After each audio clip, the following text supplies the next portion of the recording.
romantis dong, nggak impulsif kayak di 50 Shades of gitu segala macam. Iya kan, yang lihat-lihatan terus langsung gitu. Itulah ilusi yang dari film-film ilusi, makanya. bener-bener itu ilusi. Terus sebelum apa-apa kita udah tembak dulu, kurang enak lu.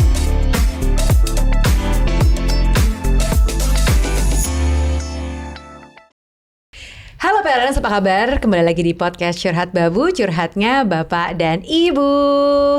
Hai parents, hari ini kita mau ngomongin apa Bu Nucha? Kita tuh dapat curhatan banyak banget ya dari lumayan banyak lah, dari persoalan rumah tangga, dari persoalan seks, dari persoalan finansial, pokoknya semua yang urusannya sama rumah tangga. Kita ngomongin seks sekarang, gimana, mau nggak? Boleh deh. Boleh. Nah, jadi ada curhat. Coba cerita. Jadi ada curhat seputar katanya nih kesibukan bikin dia dan pasangannya tuh lagi dalam fase sexless marriage gitu. Okay. Dan kita suka baca juga ya di Instagram ya. Topik-topiknya Gottman lah, terus Jay Shetty dia juga suka ngomongin soal sexless marriage gitu kan. Nah, yang menarik di episode kali ini kita akan ngobrol bareng sama expertnya. Kalau gitu langsung aja kita sapa Mbak Ines Kristanti. Halo. Hai Mbak Nucha, Mas Aryo. Seneng banget senang banget kehadiran expertnya gitu ya, seorang psikolog klinis yang memang concern kalau ngeliat di Instagramnya itu concern soal apa aja, sex education, terus relationship juga, soal perempuan juga. Konten gitu ya. pemersatu bangsa lah ya. Benar. Emang bersatu, dua jadi satu ya, tidak aja ya. Nah, ini kan pas banget nih pembahasan soal seks dan juga ada Mbak Ines gitu ya. Jadi kita mau ngebahas kita mulai dari mana, banyak pertanyaan persoalan tentang gimana seks sexless marriage. Nah, karena DM yang masuk ke kita suka ngebahas karena kesibukan bikin mereka nih suami istri ini nggak berhubungan. Yes. Jadi penasaran, emangnya ada nggak sih takarannya dalam 1 minggu kah, dalam sebulan kah? Kayak emang harus rajin apa sih gitu? Ada nggak sih Mbak kayak gitu? Sebenarnya kalau misalkan ditanya patokannya banget gitu harus berapa lama sekali itu nggak kayak minum obat juga gitu. Harus ada sehari sekali. Sesudah makan mungkin. Sesudah makan. Nggak harus kayak gitu juga. Sebenarnya itu ngikutin kebutuhannya masing-masing pasangan juga. Tapi memang benar Mbak Nucha, kadang tuh ketika memang kita sudah punya prioritas yang berbeda, misalnya sudah punya anak gitu atau menjadi orang tua baru gitu, itu kan peran baru tuh. Nah itu kadang-kadang prioritas seks itu jadi nomor sekian. Nah akhirnya jadi lama-lama kok kayak udah gak pernah lagi ya gitu. Iya lupa ya kapan terakhir, beberapa bulan lalu gitu kan. Iya gak sih? Jadi atau udah gini, kalau misalnya kan kita tetap mau nih angkanya nih gitu. Apakah seberapa itu yang kurang dan ada nggak sih paling sering tuh berapa sih? Mungkin tapi ini kasusnya mungkin setelah menikah ya. Range gitu. Range-nya tuh ya ada yang seminggu sekali merasa sudah cukup gitu, ada yang seminggu 2 kali itu merasa sudah cukup gitu. Tapi mungkin kadang-kadang orang tuh mulai mengeluh kalau misalnya kok sebulan sekali aja kagak ya gitu. Nah itu kadang tuh udah mulai berasa itu gitu. Kalau misalkan seminggu masih ada sekali itu at least mungkin orang masih ya udahlah gitu. Buat yang aku amati ya. Ini gitu. juga tergantung, selain menikah juga tergantung umur ya berarti ya. Jadi kan mungkin aku bercanda sama teman-teman bapak-bapak nih kayaknya sebelum nikah tuh kayak ngomongin, pengen biar bisa setiap hari ya. Sehari 2 kali. Begitu udah umurnya udah nyentuh kepala 4 nih. Aduh, kayaknya sehari sekali aja udah capek gitu. Jadi hal-hal seperti itu mungkin pengaruh ya. Betul, tergantung kondisinya juga gitu. Artinya kenapa sih kita akhirnya nggak menentukan yang saklek tadi berapa kali dan sebagainya, karena khawatirnya setiap orang tuh punya situasi yang beda-beda juga kan. Bener, Mas sama Nucha gitu. Jangan sampai kita ya udah patok pokoknya harus minggu 2 kali, ternyata kondisinya kan gak memungkinkan, malah takutnya ada yang merasa aduh kok gue kurang ya gitu. Padahal sebenarnya cukup aja buat mereka, ya gak apa-apa juga dong. Iya benar. Nah yang kemarin yang kamu baca, kamu bilang tentang sexless marriage, bahwa memang ada kemungkinan pasangan-pasangan dalam momen tertentu udah emotional bondingnya mungkin lebih kuat, sehingga gak ngerasa hampa tanpa seks misalnya. Ternyata kita udah lama enggak ya, tapi nggak ngerasa itu suatu masalah gitu. Jadi dalam artikelnya kita juga baca bahwa berarti emotional bondingnya mungkin lebih kuat, merasa everything is okay, komunikasi lancar, tapi memang nggak kerasa ternyata udah lama and we are okay about it. Itu mungkin terjadi ya? Mungkin banget gitu, karena kan kita juga ngelihat usia si hubungannya juga gitu. Kalau misalkan di dalam pernikahan juga mungkin ya kita tahu hot-hotnya ya awal-awal aja gitu kan. Honeymoon. Ada honeymoon phase gitu. Kalau misalkan yang aku baca-baca sih katanya honeymoon phase tuh paling setahun gitu. Jadi menurutku ya nih, correct me if I'm wrong, sexless marriage is bukan sesuatu yang buruk, belum tentu sesuatu yang buruk. Cuman menandakan bahwa seksnya sedikit gitu dalam suatu pernikahan, tapi itu bisa saja mempunyai pernikahan yang tetap baik gitu. Yang menurut mereka mungkin happy aja gitu. Nah mungkin yang dialami oleh mereka adalah kesannya adalah kok gue jadi kayak sama partner gue tuh kayak temen ya, kayak sahabat baik gitu. Yang gue nyaman banget nih sama dia. Cerita apa aja tuh oke banget gitu, nyambung banget. Kita bisa ngobrol apa aja, tapi memang passionnya kok kayak kurang ya gitu. Nah itu yang sebenarnya kita juga bilang bahwa passion itu perlu diusahakan gitu. Itu nggak bisa kita biarkan saja dan punya ilusi bahwa ya kalau misalkan sama orang yang tepat pasti passionnya akan ada terus. Itu enggak gitu. Karena people change ya, fisiknya berubah segala macam. Tapi sampai sesibuk apa sih orang tuh sampai nggak berhubungan seks gitu sama maksudnya itu kan pasangan resmi gitu ya, suami dan istri dan mungkin udah punya anak gitu ya, tapi emang sesibuk apa gitu sampai tidak bisa masuk dalam 1 minggu, tidak bisa masuk jadwal dalam 1 bulan misalnya gitu. Kira-kira apakah misalnya kayak sibuk kantor banget Senin sampai Minggu misalnya gitu ya, lembur gitu ya, berminggu-minggu. Karena mungkin itu ya udah sibuk terus capek sampai rumah. Udah mager ya bawaannya ya. Tenaga atau kesel mungkin, moodnya lagi nggak enak gitu di kantor atau di mana ya. Iya sih. Jadi apakah benar sesibuk itu gitu ya orang? Atau pertanyaannya mungkin kita bisa, apakah harus dijadwalin gitu? Apa harus? Iya, jangan-jangan apa perlu dijadwalin tuh solusinya? Masukin kalender. Iya, aku tim yang sangat mendukung dijadwalin sebenarnya. Masuk ke kalender gitu. Iya, dijadwalin. Romantis dong, nggak impulsif kayak di 50 Shades of gitu segala macam. Iya kan, yang lihat-lihatan terus langsung gitu. Itulah ilusi yang dari film-film ilusi, benar-benar itu ilusi. Yang menggebu-gebu gitu kan. Yang menggambarkan bahwa seks itu harus selalu menggebu-gebu seperti itu, padahal kan sebenarnya kalau kita udah coba terapkan di kehidupan sehari-hari belum tentu realistis. Mungkin lebih realistis sebenarnya dijadwalin gitu. Ya udah. Tapi udah dijadwalin terus kayak aduh tapi mager ya gitu. Gimana tuh? Kita mau jadwalin di kalender, kalau anak-anak lihat kalender kita tulisannya apa ya, enakan ya? Iya benar ya. Agak bingung ya. Atau kalau kita share kalender sama siapa, kita misalnya sama teman kantor katanya salah masukin gitu kan gimana? Ya nggak masuk ke jadwal orang lain lagi. Make sense ya. Aku juga baca beberapa artikel tentang bahwa baiknya memang dijadwalin itu udah nggak apa-apa banget. Tapi perlu dipersiapkan juga gitu. Jadi kayak kita udah tahu nih jadwalnya jam sekian atau hari sekian. Apa ya yang kita bangun kondisinya ke situ. Betul banget. Karena sebenarnya orang tuh kadang-kadang menganggap seks itu pada saat eksekusi aja ibaratnya. Tapi intimasinya nggak dibangun dari sebelumnya. Iya benar. Jadi ibaratnya misalnya hari Jumat nih udah ditanggalin nih dari kalender. Itu dibangun dari pagi gitu loh, dari selamat pagi, kasih gitu. kecupan bukan makan toge gitu bukan. Atau madu gitu.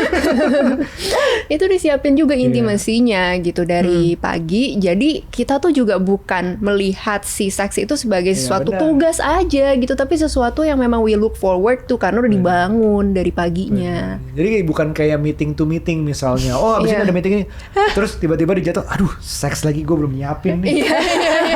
Gue lagi mempresentasi dulu. Itu awkward kan, kadang-kadang kita meeting to meeting, mau bahas ini, kita bisa siapin sebentar gitu. Tapi kalau ini, iya gitu.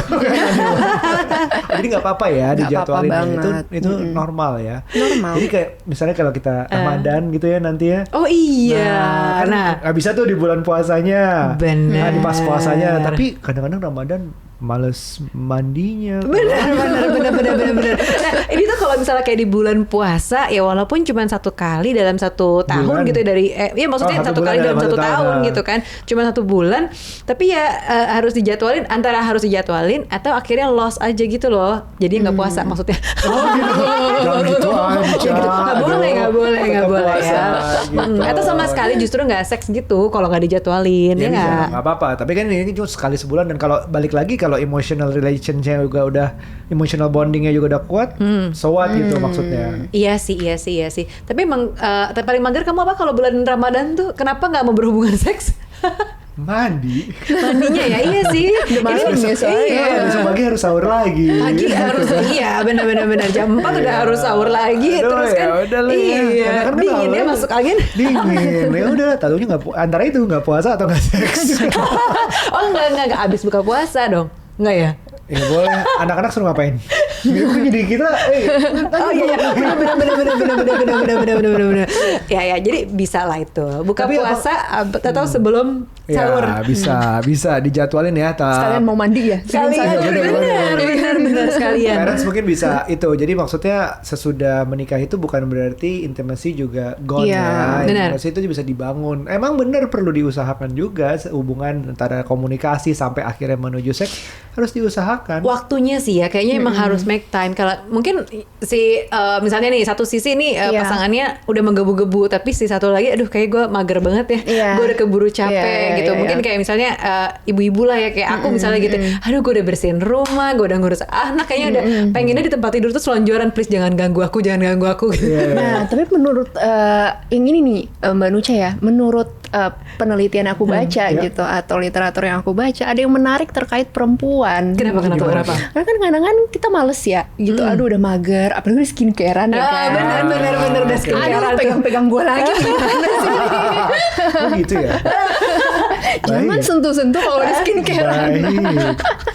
Iya. Nah, tapi selain dari itu ya, jadi kalau misalkan memang kita lagi capek, kita lagi ngamut, kadang sebenarnya nggak ada salahnya kita mencoba untuk mencoba melakukan, karena biasanya justru keinginan kita tuh baru muncul setelah ongoing gitu. Nah itu uniknya gitu. Kalau misalkan laki-laki kadang-kadang kan, oh ya gue mau nih, gue eksekusi gitu. Tapi kalau misalkan perempuan itu kadang tuh agak males ya gitu. Tapi kalau dicoba enak juga gitu. Kenapa ya kayak gitu ya? Iya. Coba ya, gue nyoba sampai ditampar kali ya. Coba pelan-pelan. Oke, benar dia nggak mau. Tapi ini juga perlu digarisbawahi. Jangan sampai memaksa pasangan juga gitu. Kalau nanti denger-denger, oh ya ini katanya si Ines nih bisa nih, kita coba-coba nih, kalau dia kagak mau gitu. Ya enggak juga gitu. Tanya aja, mau nggak kita coba gitu misalnya. Terus yang perempuannya pikir-pikir, ya sebenarnya gue kurang mood sih, tapi bolehlah, ayo kita coba. Nah barulah eksekusi. Gitu. Memang aku dengar juga kalau laki-laki memang lebih visual, mungkin lebih gampang, lebih cepat on-nya lah. Tapi kalau perempuan tuh butuh dibangun ya mungkin ya. Di foreplay dulu. Di foreplay. Tapi bahkan foreplay itu kan bukan cuman udah ada dalam keadaan udah siap gitu, telanjang misalnya. Tapi foreplay kan dimulai dari dibangun. Bener. Dari jam 7 pagi tau. Bener. Termasuk foreplay ngomong, say something nice. Iya sih. Cincin berlian pasti bisa kan. Misalnya jam 7 pagi kita belum kepikiran nih ya Mbak ya. Terus abis itu kayak interaksinya asik nih, interaksinya enak nih. Jam 4 sore kita nyari. Jadi butuh transisi lumayan loh dari jam 7 pagi sampai jam 4 sore baru kejadian eksekusi. Itu penting loh, maksudnya parents untuk tahu bahwa foreplay itu bukan cuma yang dibayangkan foreplay seperti di film-film, bukan cuma berapa menit sebelumnya, setengah jam bukan cuma kayak di film Sex Life itu loh. Ini film-filmnya kita referensi dicatat semua nih, 50 Shades, Sex Life, tapi dibangun dari sehari sebelumnya, bahkan bisa dari paginya juga bisa. Memang di moodnya bahwa keadaannya misalnya dipuji-puji, tergantung love language-nya mungkin gitu segala macam. Iya. Tapi mungkin nggak semua perempuan juga ya, kayak tadi yang harus dibangun lebih lama gitu moodnya dan lain-lain. Beda-beda sih. Cuman mungkin ada case juga kayak kalau perempuan karena biasanya lebih overthinking kan di hari itu. Aduh mau misalnya siapin bekal anak sekolah lah, antar jemput anak sekolah, belum ada kerja, kayak overthinkingnya udah numpuk gitu. Jadi kapan gue ini ya? Salah satu yang suami bisa lakuin, ya udah deh aku yang anter gitu, meringankan bebannya. Jadi dia nggak segitu capeknya gitu. Bener misalnya kalau mau banget niat banget gitu ya, itu bisa dilakukan. Nah speaking of niat, jadi ini sama halnya kalau kita lagi belanja online gitu. Kalau niatnya itu seperti kayak kita harus cek deskripsinya, harus riset dengan tokonya atau barangnya itu segitu gimana bagusnya, itu penting banget seperti kita biasa di Lazada kan ya Bu ya. Betul. Jadi kita harus lihat itu segitunya dulu, bukan cuman asal ngeklik masukin keranjang terus beli gitu. Nah itu tips-tips dari kita. Terus kalau barangnya udah nyampe paket gitu, ya harus di unboxing sambil direkam. Kenapa itu tujuannya? Karena biar kalau kita mau komplain gampang ada buktinya. Dan unboxing ya Harus niat ya? Bukan, rekamnya nggak perlu seniat itu justru. Justru rekamnya yang penting informasi yang ya muka kita dan barangnya dan tanggalnya gitu ada semua. Bukan kayak kalau kamera bagus-bagus gitu. Enggak, pokoknya jelas gitu. Nah itu penting dan kalau udah selesai, begitu udah selesai itu kayak kita give back ke seller dengan bukan bayar lebih tapi dengan klik selesai. Klik selesai itu artinya yang jual tuh dapat duitnya segera gitu. Nah, kita udah puas kan? Selesaikan. Iya, benar-benar. Ini kalau misalnya udah sama-sama puas gitu ya, dalam artian sama-sama puas. Iya, dalam artian yang menjual kan juga seneng kan. Oh, udah diterima nih barang. Dan kita juga puas dengan barang yang kita terima sesuai dengan ekspektasi. Nah, ini tuh sama sebenarnya kayak seks juga gitu seks ya. Itu kepuasannya bukan satu pihak kan, Betul. dua pihak sama kayak ini, benar nggak? Nah, yang namanya, itu kan kalau kebaca kontennya ini kan banyak ke orgasme, apakah di laki-laki aja, apakah perempuan. Tuh banyak banget detailnya dan itu harus kalau bisa tercapai dua-duanya kan. Betul. Kepuasan bukan milik satu orang, sama kayak belanja online. Benar. Nah, ini kalau misalnya balik ke topik juga ya soal kepuasan gitu dua-duanya. Nah, sebenarnya tuh gimana sih caranya biar ngomongin soal seks ini yang enak sama pasangan? Karena kadang-kadang ngomongin soal kepuasan tuh apa ya? Nggak bisa dibicarain gitu kayak tabu, malu, gengsi, kayak gitu-gitu loh. Aku yakin banyak orang yang tahu banget cara ngelakuinnya seolah-olah tapi nggak pernah ngomongin. Bener, jadi kayak soal kepuasan tuh nggak pernah dibahas. Itu gimana sih? Dilakuin aja ya, tapi nggak diomongin. Diskusiin. Apalagi kalau misalnya laki-laki udah merasa enak, udah selesai. Habis itu kita ngapain yuk ke kegiatan lain gitu. Nah itu cara mulai conversation tentang seks hubungan pasangan ini gimana sih mulainya? Oke, in the first place, menurut aku kita perlu pastikan komunikasi antar si pasangan ini tuh juga udah bagus gitu. Selain ngomongin seks ngomongin seks nggak usah ngomongin seks dulu gitu. Karena kadang-kadang orang nanya, bagaimana sih spice up sex life aku dan segala macam gitu. Tapi kalau misalkan hubungannya belum beres, ya gimana nih gitu. Kita mau masuk ke isu yang lebih sensitif ya mungkin. Karena kan kekhawatirannya perempuan nih ya Mas Aryo ya. Kadang-kadang kalau kita ngomong, nanti takut lah pasangannya ngerasa kurang jago atau kurang bisa muasin gitu. Pengen jaga perasaan pasangan aku gitu kan, jadi kita nggak enak ya ngomongnya. Mau ngomong kayak dia sebenarnya kurang banget sih gitu nggak enak kan ngomongnya ya. Gimana ya, apa kita harus sedih kayak sih kalau kamu sampai ngomong gitu. Ini kan aku bilang contoh kan. Tapi kalau misalnya bilang wah bagus banget, enak banget nih gitu, padahal sebenarnya enggak gitu, gimana ya. Itu juga lebih sakit lagi kalau bohong dong. Itu kan faking it ya. Iya, itu artinya faking it. Ya artinya kita juga bisa belajar cara komunikasi yang mana supaya kita pesannya tersampaikan tapi pasangan kita juga merasa tetap dihargai. Ya kadang-kadang kita boleh loh sebelum memberikan masukan kasih pujian dulu lah. Gitu ya gak sih? Benar. Kayak masa sebelum apa-apa kita udah tembak dulu, kurang enak lu gimana ya? Langsung drop. Ya pasti kan nggak enak-enaknya mungkin ada plus pointnya ya. Bisa ambil plus point yang mana baru masuk perbaikin yang mana gitu. At least kayak misalkan aku seneng deh tadi kamu nanya dulu aku maunya kayak gimana. Itu juga udah apresiasi sebenarnya pasangan. Oh ternyata akhirnya saya melakukan yang benar menurut istri saya. Tapi gitu. Habis itu ada tapinya, ada tapinya gitu. Atau mungkin nggak sih kalau misalnya buka omongan gitu, tadi gimana gitu, misalnya kayak minta di review ini performance review kayak di kantor-kantor gitu. Aku sebagai tech reviewer tergoda. Itu mungkin nggak sih di review? Performance review maksudnya kalau misalkan kita mau dalam tanda kutip menganggap itu performance review ya mungkin aja itu sebenarnya performance review. Tapi kan di dalam performance review tuh bukan cuman kritik aja yang kita bisa sampaikan, tapi juga kita justru bisa quality time sama dia. Katakanlah kalau abis dulu kenapa enggak, aku ngebayangin performance review gitu biasanya sama tim gitu kan, terus aku bahasnya sama pasangan gitu gimana gitu. Kamu selama ini kulihat performance-nya sebenarnya cukup oke, tapi 9 lah. 9 lah, tapi ada hal yang perlu diimprove nih. Aku kasih kamu waktu 3 bulan. Jadi kamu ada target. Probation. Ini ngomongin kantor atau ngomongin seks nih?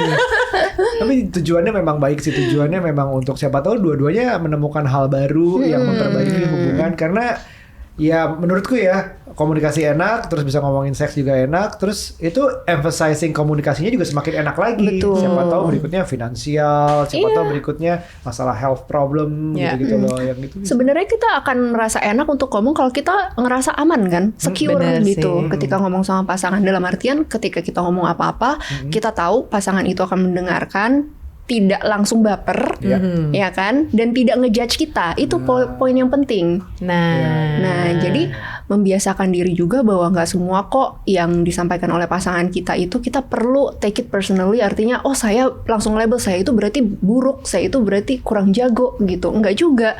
Tapi kan justru mungkin ada hal yang bisa diimprove untuk bareng-bareng, plus juga bisa meramu sarannya kan juga dalam artian aku pengen deh kita next time kayak gini gitu, tanpa harus mengkritik berlebihan. Bener sih, coba gitu ya sesuatu yang baru gitu ya. Aku pengen coba ini gitu, kalau kamu gimana, pengen nggak gitu. Nucha mikir apa nih? Apa ya? Masih mikirin kantor Bu, masih mikirin kantor. Ambisi sekali nih parent talk nih. Tapi balik sedikit deh ke sexless marriage tadi gitu ya, karena kayaknya nih ini kalau kita kan berbicara asumsi bahwa komunikasi lancar, terus bisa kasih performance review ke pasangan gitu kan. Tapi kalau misalnya dalam kondisi sexless marriage kayak tadi tuh, hubungan tanpa hubungan seks, dampaknya apa ya? Ya itu, jadi rasanya kayak tinggal bareng temen. Gitu tinggal ya? bareng temen, atau perannya tuh jadi seolah-olah di dalam kepala kita dia adalah ayah dari anak-anak gitu, tapi no longer a lover. Iya gitu. sih. Kayak kalau mungkin dulu awal-awal baru pacaran, baru nikah, kita kan melihat pasangan kita sebagai lover, ya kan. Tapi kalau misalkan hubungan seks atau keintiman itu tidak jalan selama beberapa lama, ya itu jadinya mungkin akur sih gitu, tapi ya rasanya kayak sahabat gitu. Sebenarnya aspek itu juga nggak buruk gitu di dalam hubungan kan. Kita juga mau pasangan kita sebagai sahabat dong, betul. Gitu, sebagai orang yang bisa kita ceritakan dan kita merasa aman. Itu kan karakteristik sahabat. Paling kita tambah gitu, jangan lupa sih passionnya tadi, karena biasanya itu mulai go downhill atau lama-lama kok makin berkurang terus nggak ada. Itu biasanya karena ada satu event besar, misalnya kelahiran anak. Kelahiran anak, karena kan memang juga secara medis kan disarankan untuk tidak langsung berhubungan senggama, ya kan. Ada waktu kosongnya tuh gitu. Nah, tetapi saran yang beberapa couple mungkin belum tahu adalah bahwa di periode yang kosong senggama itu jangan lepas intimasinya juga. Itu artinya tetap ada belayan, tetap ada kasih sayang kita tunjukkan kepada pasangan, ada physical touch-nya juga gitu loh. Jangan blast gitu sama sekali nggak ada. Untuk kita juga sering bahas tentang penampilan ya, maksudnya jaga penampilan sesudah menikah. Kalau bapak-bapak kan identik dengan kalau udah nikah perutnya buncit gitu, ngabisin makanan anak. Ada momennya sih, gue sempat sih kayak gitu. Tapi tujuannya memang untuk to stay attractive di depan pasangan lo gitu. Makanya mungkin akhir-akhir ini ya kita lebih sering olahraga, misalnya jaga makan sehat segala macam. Tujuannya memang itu, mudah-mudahan berhasil. Gitu. jadi sebagai apalagi pria juga yang gue akuin gue sendiri makhluk cukup visual. Jadi kalau emang pasanganku harus menarik gitu. Gitu. Tapi ini mungkin beda ya sama teman-teman ya. Cuman itu memang preference itu harus disampaikan. Jadi kayak kita pernah ngobrol, kamu jangan pakai daster batik gitu misalnya. Aku nggak suka.